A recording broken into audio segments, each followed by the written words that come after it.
And the acting president, Professor Yemi commenced the Federal Executive Council meeting with a call for the council to observe a 1-minute silence in honor of elder statesman Maitama Sule, who was buried yesterday in Kano. Professor Shibaju, who has just returned from the 29th African Union meeting in Addis Ababa, reiterated the message of unity and indivisibility of Nigeria, which he says the late patriarch preached. He described the late orator and former minister in the First Republic as patriotic and a committed nationalist whose interventions made a huge difference in the nation, noting that the federal government is represented at the funeral by a delegation led by the Chief of Staff, Abba Kyari. Well, for more on our top stories and others, please visit our website, channelstv.com and youtube.com/channelsweb. Remember, you can also watch us on the go on your mobile device. Log on to m.channelstv.com or indeed download the Channels TV app for Android, iOS and Windows phones from their respective stores. Having the Channels TV and Channels 24 apps will give you access to news and updates. You also have the Eyewitness feature with which you can be a part of the news. Just install the app, then tap and swipe to reveal the Eyewitness menu. Follow the instructions to show those pictures, videos or news of happenings around you. The House of Representatives Committee on OPL 245 is to invite former President Goodluck Jonathan to testify in the ongoing investigations into the Malibu oil deal. The committee says that it had conducted extensive investigation into the OPL 245 and would want to hear from the former president in the interest of thoroughness, natural justice and fair play.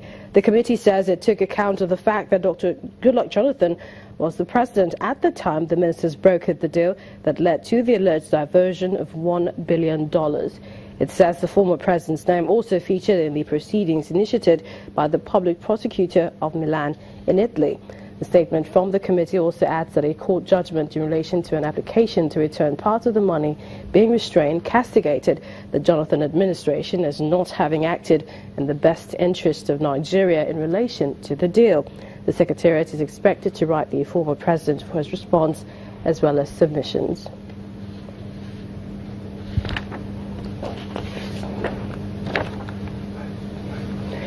And kidnappers who may be nursing the idea of hibernating in Ogun State and its environs may have to think again. This is going by the warning from the Chief Security Officer of the state, Governor Ibikunle Amosun. He issued the warning after a meeting with some service chiefs in his office, the Abeokuta state capital.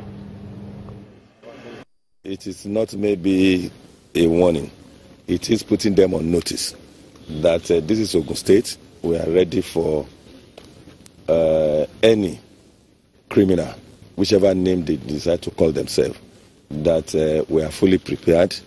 Ogun State has never been and will never be a comfort zone for criminals. They give themselves different names. To me, either you said you are maybe militant or all this, you know, they have different names. Some will say EIA, some will say the latest one is they call themselves Badu. And we've been told that they said they want to come to Ogun State.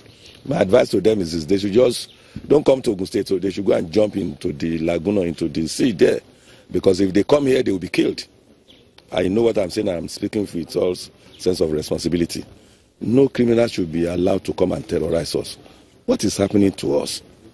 How can some characters just decide to lord it over everybody? I understand that they just go maim and kill, seize property the way they like. They grab land anyhow.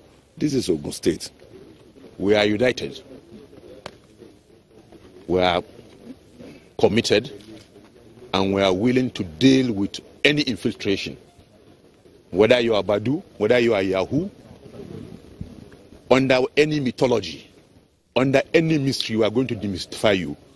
There is unison here. There is no place for any criminal to come into this show to hibernate and incubate.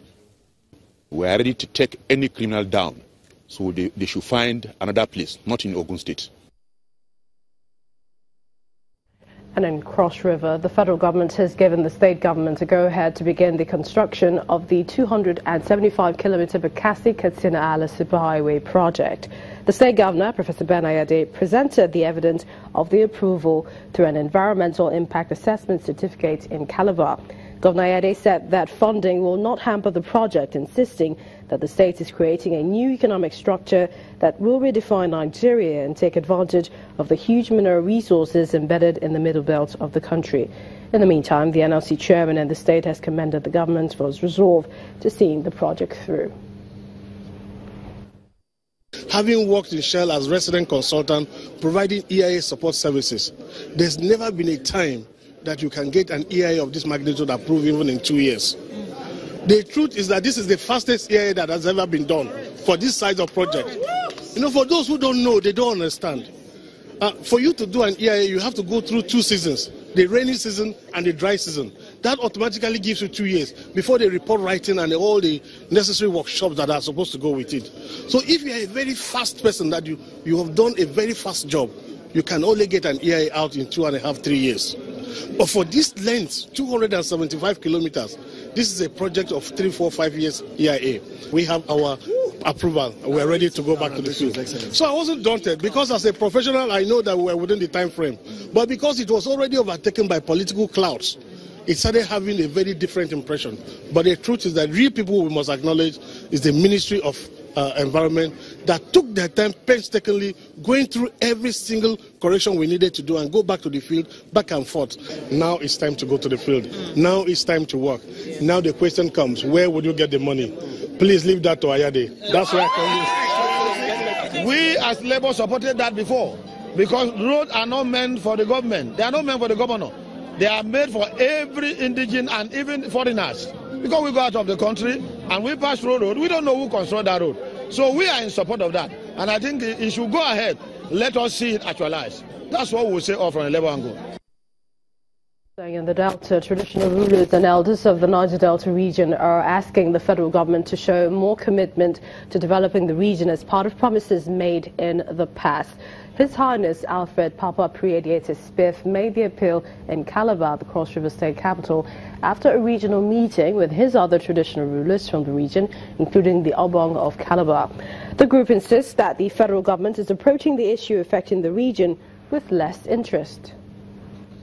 That the federal government will accelerate the dialogue with PANDEF and commence the immediate implementation of the various aspects of the 16-point agenda submitted to Mr. President on the 1st of November 2016 to ensure continued peace and security in the region.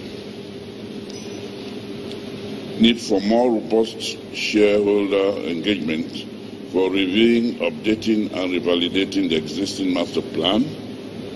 Need for the Ministry of Niger Delta to play a greater leadership and coordination role in the matters pertaining to the finalization of an integrated master plan for the region, as well as in driving the development of the region.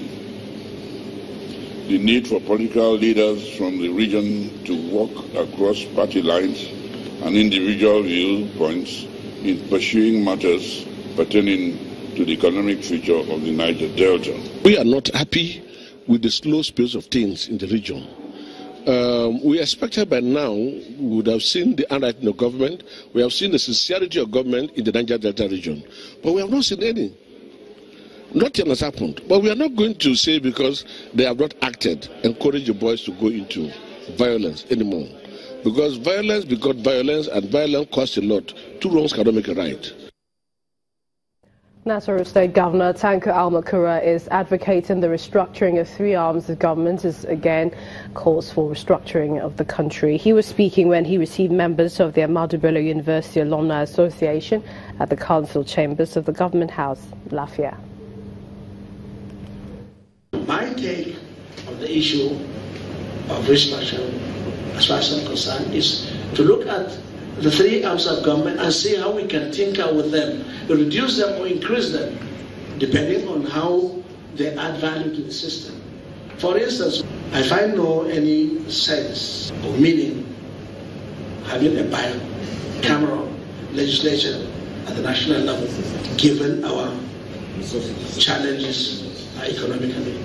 I believe if we are taking senators, okay, let's take senators across the country and have representation from every nook and cranny of the state or of the nation, or to make it more representative, we can take the House of Representatives, where every of the 774 local governments should produce one member of the House of Representatives.